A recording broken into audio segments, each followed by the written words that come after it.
औज़ुबिल्लाहि मिनश्शैतानिर्रजीम बिस्मिल्लाहिर्रहमानिर्रहीम। अल्लाह के बाबरकत नाम से शुरू करते हैं जो बड़ा मेहरबान और नहायत रहम करने वाला है।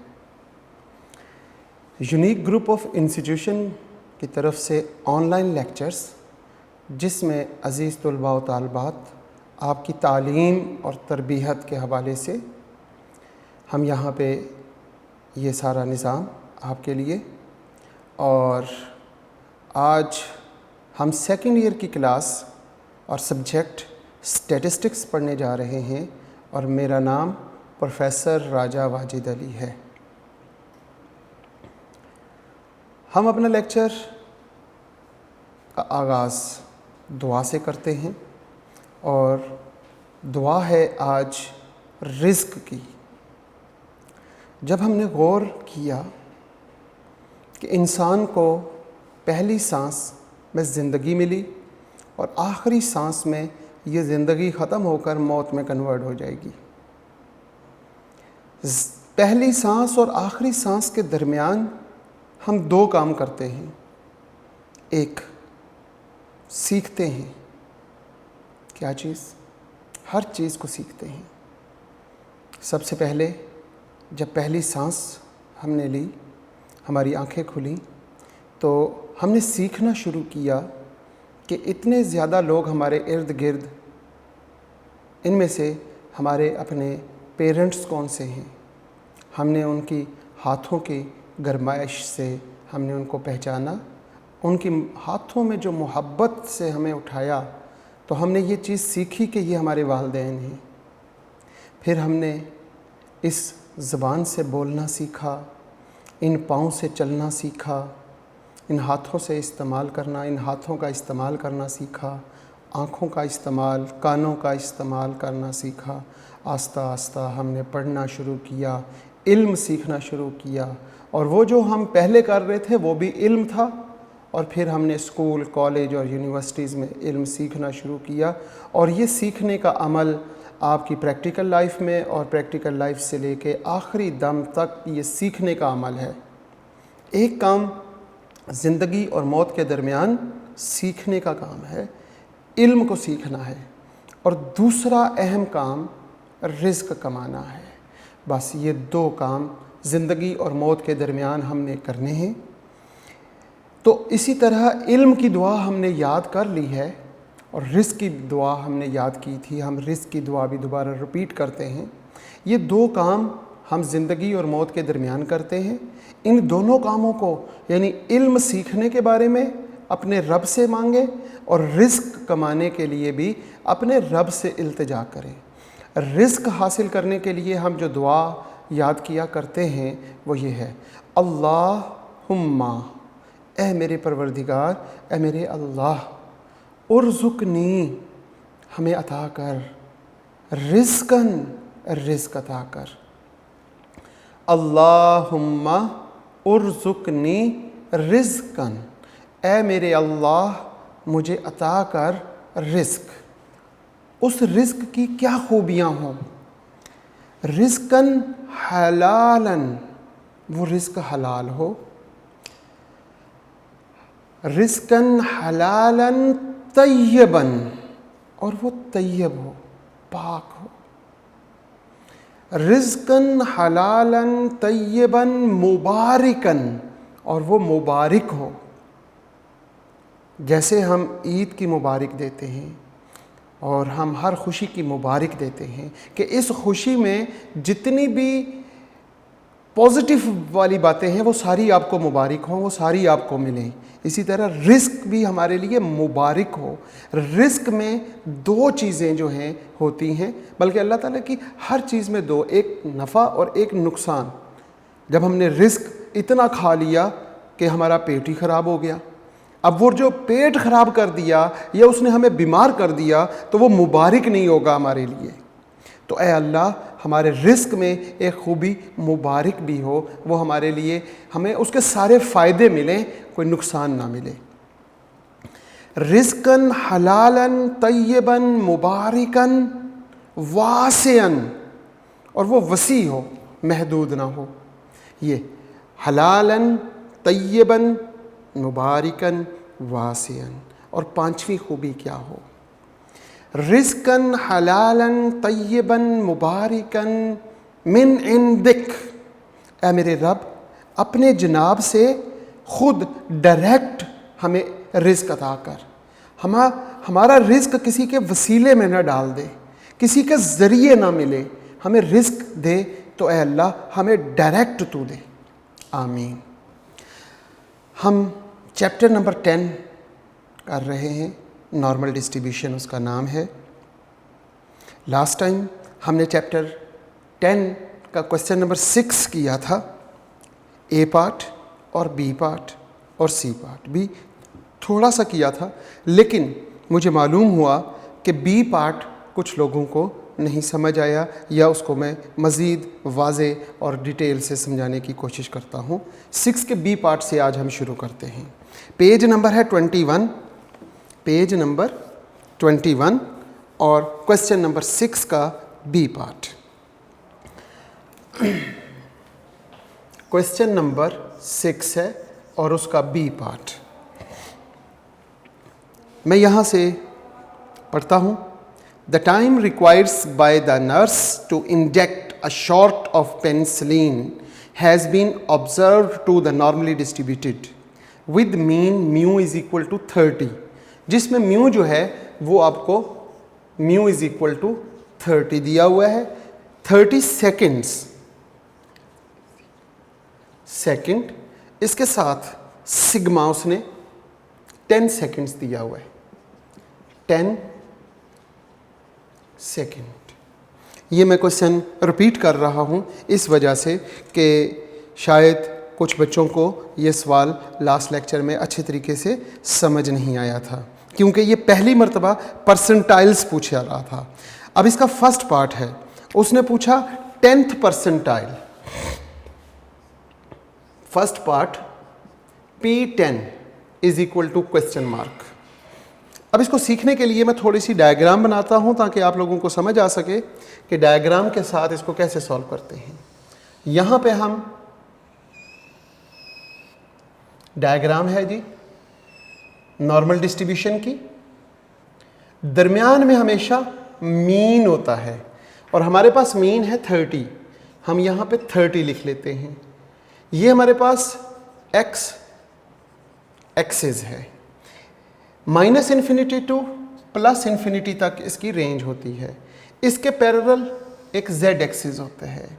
z एक्सिस का हमेशा मीन जो है वो 0 होगा।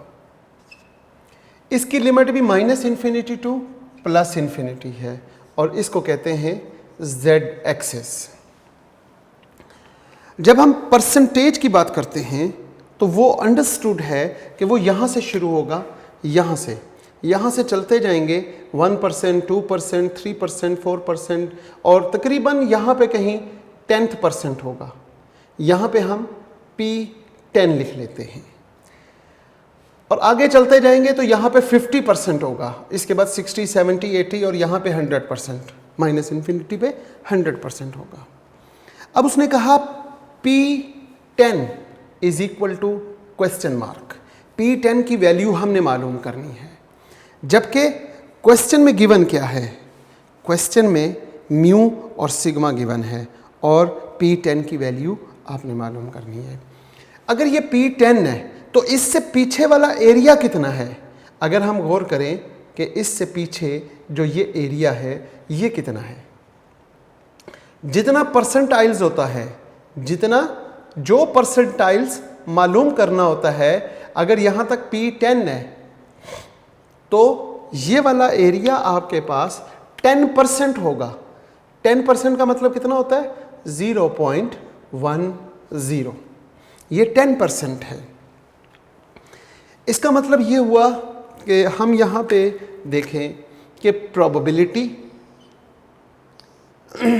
x less than P10, P10 से पीछे, P10 से less than to -∞ area is equal to 0.10। ये पॉइंट्स लास्ट टाइम शायद बच्चों को अच्छे तरीके से समझ नहीं आए थे। यहाँ डायग्राम के साथ, कॉन्सेप्ट के साथ मैं आप लोगों को सिखाऊंगा। अब ये है कि 10th परसेंटाइल जहाँ पर भी होगा उससे लेस माइनस इन्फिनिटी तक एरिया हमारे पास 10% होगा। क्लियर? अब हम आगे चलते हैं। ये जो वेरिएबल है x, इसको हमने स्टैंडर्डाइज्ड बनाना है। स्टैंडर्डाइज्ड क्या होता है? ये z is equal to x minus mu over sigma, ये जो फार्मूला है ये z के इक्वल होता है और x variable change into z और z इज स्टैंडर्डाइज्ड वेरिएबल। अब यहां पर क्या करेंगे? हम लिखते हैं p, यहां पर हमारे पास है x, यहां दरमियान में लेस देन है। ठीक है जी? ये जो x है, इस तरफ x है, इस तरफ p10 है। अब दोनों में से माइनस म्यू को करते हैं।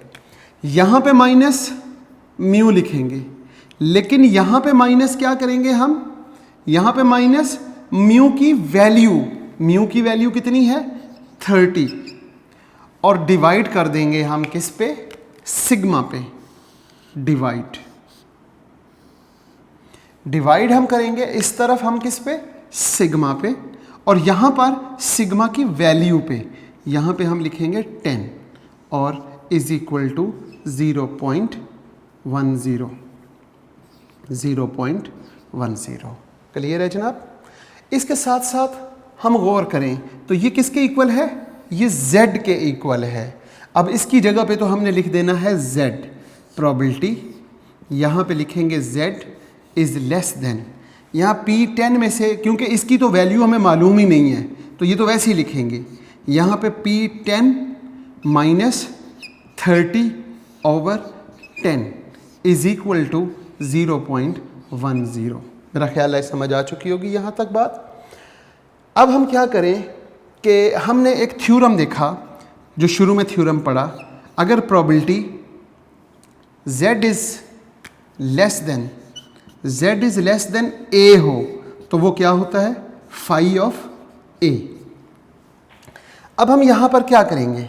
हम लिखेंगे फाई ऑफ a। मेरे पास क्या है? ये देखिए जी, प्रोबेबिलिटी, ये प्रोबेबिलिटी नज़र आ गई। यहाँ पे देखिए z लेस देन, और लेस देन के बाद जो भी वैल्यू है ये मेरे पास a है, तो a की जगह पे मैं क्या लिखूंगा? p10 minus 30 over 10 is equal to 0.10। यहाँ तक तकरीबन मेरी कोशिश है कि सब बच्चों को समझ आ चुकी होगी। ये बहुत सिंपल काम है।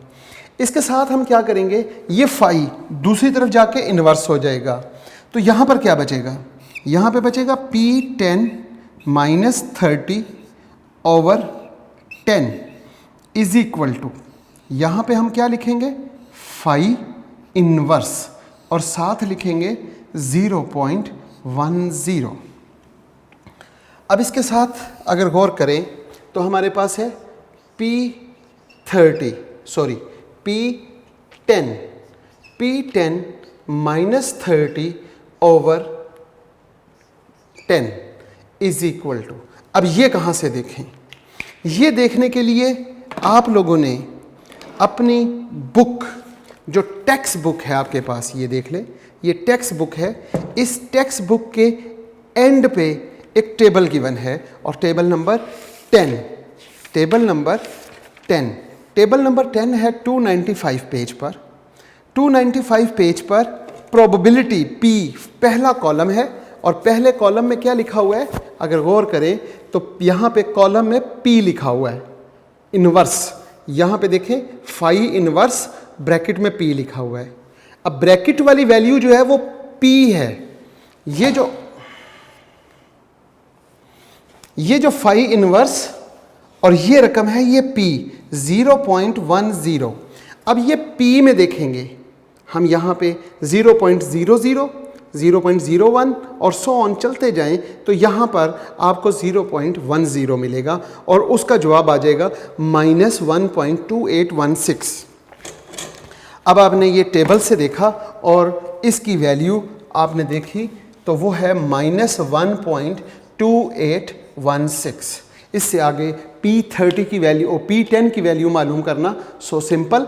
इस 10 को क्या करेंगे, इधर मल्टीप्लाई कर देंगे, फिर क्या होगा, हम लिखेंगे P10 minus 30 is equal to minus 1.2816 multiply by 10, और ये 30 इधर माइनस हो रहा है, दूसरी तरफ जाके प्लस हो जाएगा।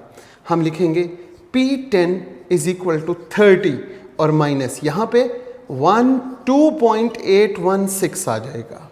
अब आप इसको with the help of calculator minus करेंगे। 30 में से किसे माइनस करेंगे, 12.816 को, तो आपके पास P10 की वैल्यू आ जाएगी और P10 इज इक्वल टू 17.2। ये आपके पास P10 आ गया। अब हम थोड़ा स्पीड से, नेक्स्ट पार्ट है P90। P90 कैसे मालूम करेंगे, मेरे बच्चों को समझ आ चुकी होगी कि अब हमारे पास क्वेश्चन है यहाँ पे P90। जब हम P90 की बात करेंगे तो P90 में हमने देखना है कि P90 में हमने ये देखना है कि हमारे पास डायग्राम कैसे बनेगी। अगर हम डायग्राम की बात करते हैं तो सबसे पहले नॉर्मल डिस्ट्रीब्यूशन की डायग्राम बना लें आप। यहाँ माइनस इन्फिनिटी, यहाँ प्लस इन्फिनिटी, दरमियान में हमेशा mean mu it is equal to 30 और ये एक्स एक्सिस। इसके पैरेलल हमारे पास वाई एक्सिस होती है, वाई एक्सिस इसके बिल्कुल पैरेलल, इसकी लिमिट भी ये प्लस है, यहाँ माइनस इन्फिनिटी, इसका मीन हमेशा 0 होता है एक्सिस। अब हम बात करते हैं 90th परसेंटाइल। यहाँ से शुरू करते हैं तो यहाँ तक P50, फिर आगे P60, 70, 80 और यहाँ पे P90 है, यहाँ पे P90। अब P90 से पीछे ये वाला एरिया कितना है, ये वाला एरिया, ये एरिया आपको मालूम है कि ये एरिया कितना होगा, ये एरिया जितना ये परसेंटाइल है। अब ये परसेंटाइल क्या है 90, तो ये 90% है, 0.90। इसका मतलब है कि यहाँ पे हम लिखें P90, x is less than 90 is equal to 90, ये 90 आ गया।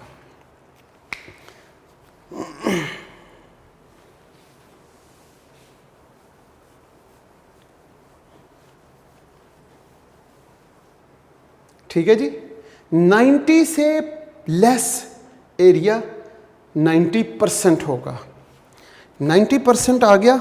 अब आपने ये देखना है कि इस x को स्टैंडर्डाइज्ड बनाना है। कैसे बनाएंगे, x में से माइनस करेंगे म्यू को और डिवाइड सिग्मा पे कर देंगे।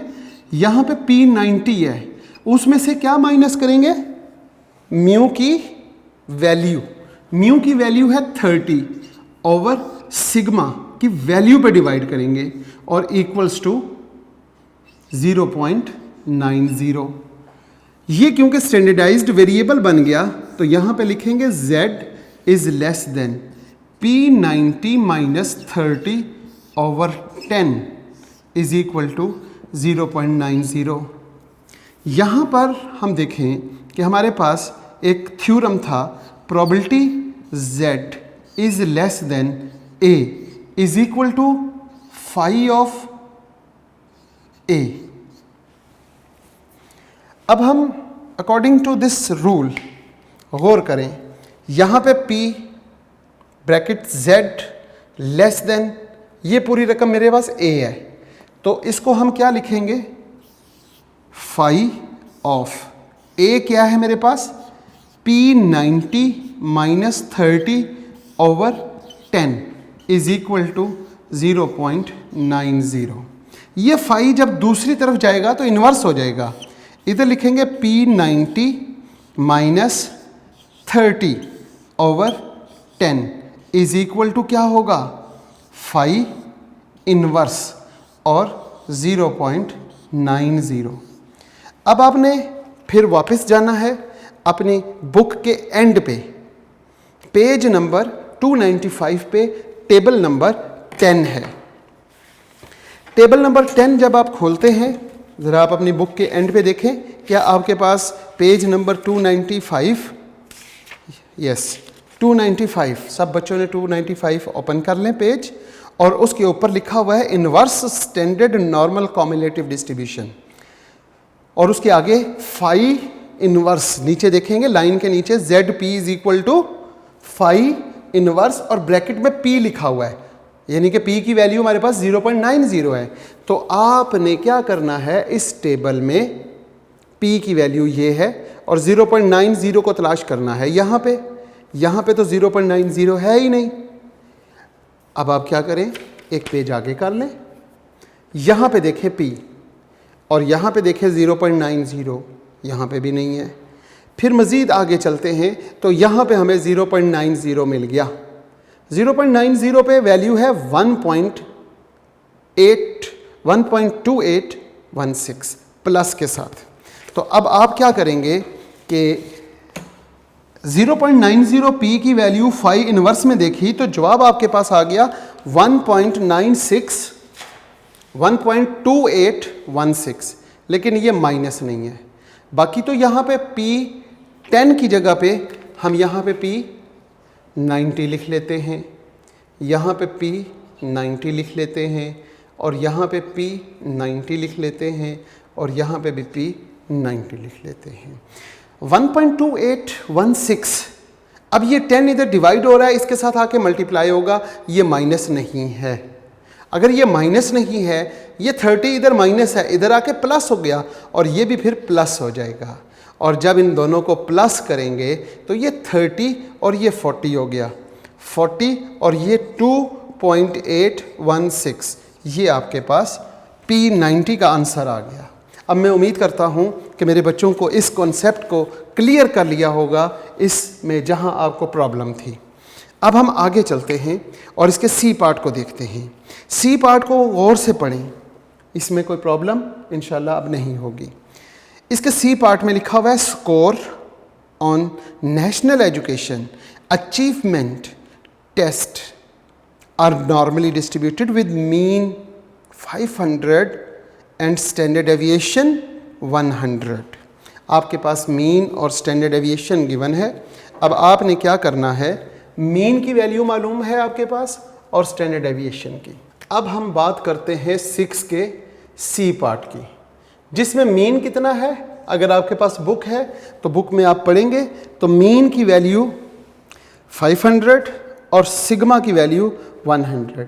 पेज है 21, सिग्मा इज इक्वल टू 100। इसके फर्स्ट पार्ट में लिखा हुआ है what is the 95th percentile of this distribution. अब हम इसका फर्स्ट पार्ट देखें। First part, what is the 95th percentiles, 95th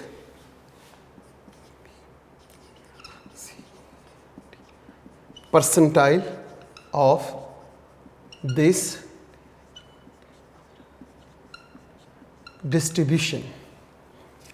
उसी तरह करना है जैसे हमने लास्ट पार्ट किया है, 90% किया है, 10% किया है, वैसे ही 95th परसेंटाइल करेंगे।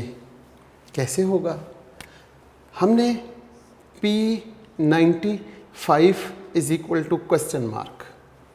अगर हम डायग्राम की बात करें, नॉर्मल डिस्ट्रीब्यूशन की डायग्राम ये है, -∞ टू +∞ इसकी रेंज होती है, मिड में इसका मीन होता है।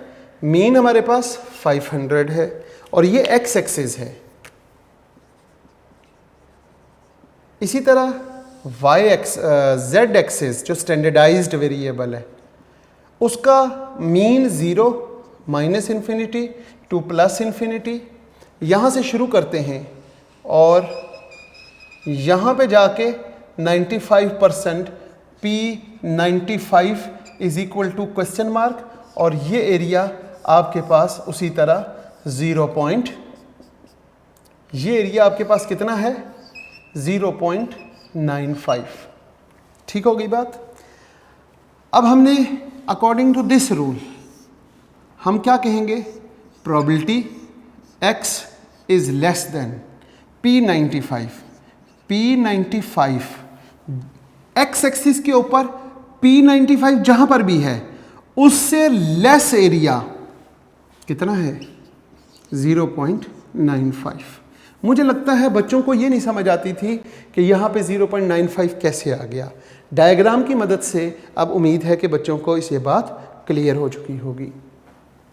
ये x है जनाब, इसको हम क्या करेंगे, स्टैंडर्डाइज्ड बनाएंगे। कैसे, प्रोबेबिलिटी x में से म्यू को माइनस कर दें और सिग्मा पे डिवाइड कर दें तो ये स्टैंडर्डाइज्ड बन जाता है। इसी तरीके से दूसरी तरफ क्या करेंगे, P95 में से माइनस म्यू की वैल्यू करेंगे। म्यू की वैल्यू है 500, यहाँ पे हम लिखेंगे 500 ओवर 100 और इज इक्वल टू 0.95. अब ये जो है ये तो स्टैंडर्डाइज्ड हो गया, इसकी जगह पे तो z लिख देंगे। Probability z is less than P95 minus 500 over 100 equals to 0.95. अब हमने थ्योरम को फॉलो करना है। थ्योरम क्या कहता है, थ्योरम कहता है P is less than A is always equal to phi of A. यहां पे भी हमने फाई लिखना है, लेकिन A मेरे पास क्या है, phi of A is equal to 0.95. Probability नजर आ गई, ब्रैकेट Z लेस देन के बाद जो भी वैल्यू होगी वो A होगी। यहाँ पे हमारे पास जो रूटीन में चल रहा है काम वो ये पूरी रकम A है। हम यहाँ पे लिखेंगे P95 minus 500 over 100. Is it clear? अब क्या होगा फिर बताएं, ये जो फाई है दूसरी तरफ जाके इन्वर्स हो जाएगा। यहाँ पे P95 माइनस 500 ओवर 100 और is equal to phi inverse, और यहाँ ब्रैकेट में लिखेंगे 0.95.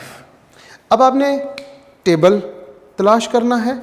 जैसे ही आप टेबल पे जाएंगे, और उम्मीद करता हूँ टेबल का पेज नंबर अब तक याद हो चुका होगा, 295 पेज पर जब 0.95 को तलाश करेंगे तो पेज के एंड पे ये देखें 295 पेज है, ये P की वैल्यू है और P की वैल्यू मालूम करनी है 0.95 वो ये है 1.6449. तो हम यहाँ पर आगे क्या लिखेंगे, probability P95 minus 500 over 100 is equal to 1.6449. अब ये जो 100 है इस तरफ आके मल्टीप्लाई होगा, P95 minus 100 is equal to 1.6449 multiply by 100. P95 is equal to 100. ये इधर माइनस है तो इधर आके प्लस हो गया, और यहाँ पे ये ऑलरेडी प्लस में है, तो ये जब हम इसको प्लस मल्टीप्लाई बाय 100 करते हैं तो ये आ जाएगा 164.49, और इसको ये यहाँ पे 500 है, सॉरी ये 500 है। 500 में जब इसे प्लस करेंगे तो P95 इज इक्वल टू ये 664.49, ये आपके पास आंसर है P95 का। इसके बाद इसका सेकंड पार्ट है, उसमें उसने पूछा है, क्या पूछा है, what are the lower and upper quartiles of this distribution. अब आपने Q1 और Q3 मालूम करना है, क्वेश्चन यही है. अब इसका second part,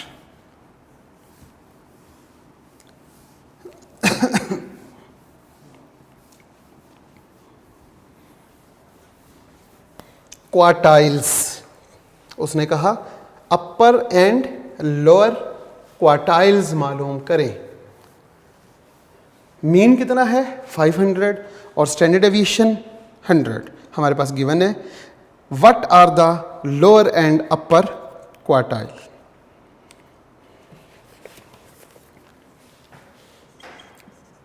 what are the lower and upper quartiles of this distribution? Lower and upper quartiles distribution. Lower and upper quartile distribution कैसे बनाएंगे या सॉल्व करने के लिए हम देखते हैं यहाँ पे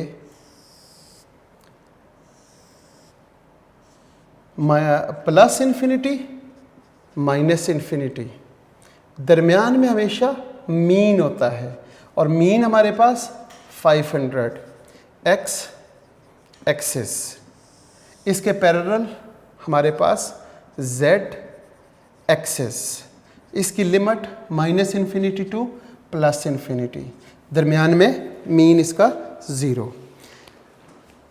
लोअर क्वार्टाइल्स 25% लोअर क्वार्टाइल्स और अपर क्वार्टाइल्स 75%। अगर हम इस डिस्ट्रीब्यूशन को देखें तो इस डिस्ट्रीब्यूशन के वैसे तो हमारे पास सामने दो बराबर हिस्से हैं, एक और ये एक, इसका मिड कर लें वो आपके पास यहाँ पे, ये आपके पास Q1 आ जाएगा और इसका जब आप मिड करेंगे वो यहाँ पे देखते हैं, ये आपके पास Q3 आ गया।